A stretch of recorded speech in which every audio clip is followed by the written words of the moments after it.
हर रोज एक नई कहानी देखने के लिए चैनल को सब्सक्राइब करें और बेल आइकन दबाना ना भूलें। मेघना एक successful USA based business women थी। उसे बस दो ही चीजों से प्यार था, पहला अपना काम, दूसरी उसकी माँ पद्मावती।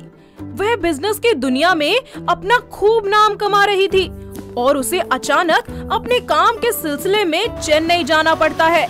ऐसे ही एक दिन बिजनेस लंच के लिए जब वो एक होटल आती है कि तभी अचानक उसके पीछे देव नाम का लड़का तेज स्पीड में अपनी गाड़ी ला रहा होता है।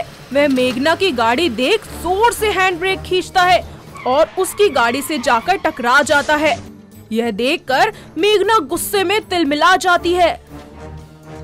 यू मिस्टर, अंधे हो क्या? अरे नजर नहीं आता? गाड़ी देखकर नहीं चला सकते क्या? और अगर नहीं चलानी आती तो घर में खड़ी कर दो ना, रोड पे क्यों लेकर आ जाते हो? देव, जो कि एक एडवेंचर लविंग पर्सन था, वो मुस्कुराता हुआ मेघना की सारी बातें सुनता रहता है। हेलो, मैं तुमसे बात कर रही हूँ, ऐसे बुत बनकर क्यों खड़े हो? कुछ बोलते क्यों नहीं? मैडम, बोलते हुए काफी क्यूट लगती हैं आप। ओह गॉड, तुम्हें पता भी है तुमने किया क्या है? इतना कहकर देव वहाँ से चला जाता है और उसे अपने किए का बहुत बुरा लगता है। अगले दिन वो मेघना को सॉरी बोलने उसके ऑफिस जाता है। ये सब किसने किया? जी, मैंने किया है। तुम यहाँ? और ये सब क्या है? लगता है तुम्हें ठीक से पता नहीं है कि मैं हूँ कौन। अरे नहीं जानता तो क्या हो गया जी, जान जाऊंगा। वैसे माय नेम इज देव। मैं तुम्हें यहाँ अपनी कल की गलती के लिए सॉरी कहने आया था। बोल दिया ना सॉरी, चलो निकलो अब यहाँ से, मेरे पास फालतू टाइम नहीं है। मेघना वहाँ से चली जाती है। वक्त बीतता जाता है। एक दिन वो एक प्रोडक्ट लॉन्च रखती है। यहाँ बाकी सभी लोगों के साथ में देव भी आया होता है। सभी लोग एक एक करके मेघना से सवाल करते हैं। वहीं देव के पास जब माइक आता है तो वो उससे पूछता है, वैसे मैम, हम सब आपसे और आपके काम से परिचित हैं, पर हम में से कोई भी आपकी असल जिंदगी से वाकिफ नहीं है। आपने इतनी कम उम्र में इतना बड़ा एम्पायर कैसे खड़ा किया? इसके पीछे आपकी क्या इंस्पिरेशन रही? क्या आप हमें बता सकती हैं? ओफो, ये यहाँ भी आ गया। No personal question please. पर मैम, जो लोग आपको अपना इंस्पिरेशन मानते हैं उनके बारे में भी तो कुछ सोचिए, उनको बहुत मोटिवेशन मिलेगा। मैं बस 9 साल की थी जब मेरे पापा मुझे और मेरी माँ को बहुत मारते थे। उन्हें पीने की बहुत बुरी आदत थी। वो जितना भी कमाते थे सब बस अपनी दारू और जुए में उड़ा देते थे। एक दिन वो चल बसे। कर्जदारों और दुनिया वालों ने ताने मार मार कर हमारा जीना मुश्किल कर दिया था, पर मैंने हार नहीं मानी और खुद को संभाला और अपनी माँ को भी संभाला। पढ़ाई करी, मेहनत करी और आज यहाँ तक पहुँच पाई। मेघना की सारी बातें सीधे देव के दिल में उतर जाती हैं और उसकी आंखें आंसुओं से भर जाती हैं। जैसे ही वो वहाँ से जाने लगता है तभी मेघना उसे रोक लेती है। तुम समझते क्या हो अपने आप को? अरे उस दिन मेरे ऑफिस में आ गए, आज यहाँ पर आ गए। कहीं तुम मुझे फॉलो तो नहीं कर रहे? देखो, एक बात ध्यान से सुन लो, आज के बाद अगर मेरे आसपास नजर आए ना तो सीधा जेल में डलवा दूंगी तुम्हें। तभी वहाँ मेघना की माँ पद्मावती आ जाती है। मेघना, ये क्या कर रही हो तुम? ये कौन सा तरीका होता है किसी से बात करने का? रहने दीजिए आंटी जी, गलती मेरी है। अगर मेरी किसी बात का बुरा लगा हो तो मुझे माफ कर देना। देव वहाँ से चला जाता है, लेकिन उसका पर्स वहीं गिर जाता है। मेघना उसे उठा लेती है और घर आ जाती है। तभी उसकी माँ उससे कहती है, मेघना बेटा, आजकल के टाइम पे अकेली जिंदगी काटना बहुत मुश्किल है। माँ, आप कहना क्या चाहती हैं? अरे बेटा, मुझे ना वो लड़का बहुत अच्छा लगा, बहुत संस्कारी लड़का है, लेकिन तूने उसके ऊपर हाथ उठाकर अच्छा नहीं किया।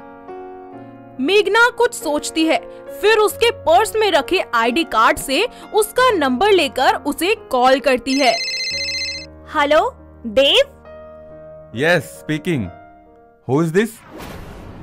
मैं मेघना बात कर रही हूँ। एक्चुअली मैंने तुम्हें सॉरी कहने के लिए कॉल किया था। आई एम सॉरी, मैंने बहुत रूड बिहेव किया तुम्हारे साथ।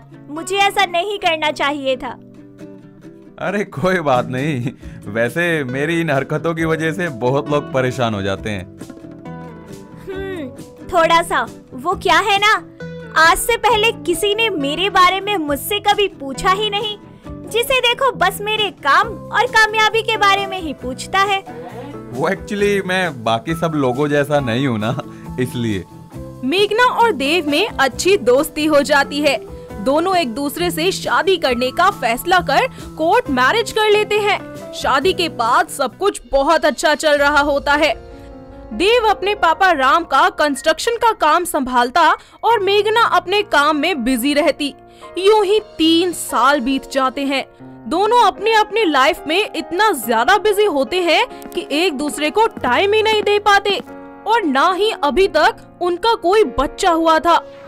ऐसे ही एक दिन, अरे बहू, तू जरा अपने काम के साथ साथ अपनी निजी जिंदगी का भी ध्यान रख।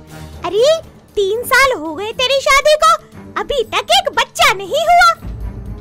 माँ जी प्लीज, आप मुझे मत बताइए मुझे क्या करना है और क्या नहीं। मैं अपनी जिंदगी के फैसले खुद लेना बहुत अच्छे से जानती हूँ। हे भगवान, कलमुही की जुबान भी तीखी मिर्च की तरह चलती है। जब भी बोलती है आग लगा देती है। देखिए माँ जी, आप बड़ी हैं, मैं आपको ज्यादा कुछ नहीं कहना चाहती। आप मेरे और देव की निजी जिंदगी में दखल ना दे तो ज्यादा अच्छा होगा। ये बात बोलकर मेघना गुस्से में तनतनाती हुई वहाँ से चली जाती है। शाम को जब देव घर आता है तो शीतल उसके कान भर देती है। देव गुस्से में तिलमिला जाता है और सीधा मेघना के पास जाता है और उसे जोरदार तमाचा जड़ देता है और उसे जलील कर अपने घर से निकाल देता है। वक्त बीतता जाता है। मेघना के जाने के बाद देव की जिंदगी बर्बाद होना शुरू हो जाती है। वो दिन रात बस उसी के ख्यालों में डूबा रहता है। ऐसे ही एक दिन, देव बेटा, तुझे क्या हो गया? ना तो ढंग से खाता है, ना पीता है, ना कहीं आता जाता है। मुझसे तेरी हालत देखी नहीं जाती। माँ, मैंने मेघना के साथ बहुत गलत किया है माँ। मैं उससे बहुत प्यार करता हूँ। अरे मेरे बच्चे, तू चिंता मत कर, सब ठीक हो जाएगा। माँ, मैं एवरेस्ट क्लाइंबिंग करना चाहता हूँ। आप प्लीज मुझे वहाँ जाने दो। हाँ बेटा, जैसा तुझे ठीक लगे, बस अपना ख्याल रखना। देव घर से एवरेस्ट क्लाइंबिंग के लिए चला जाता है तो वहीं शीतल अपनी बहू से माफी मांगती है और उसे अपने साथ वापस घर ले आती है।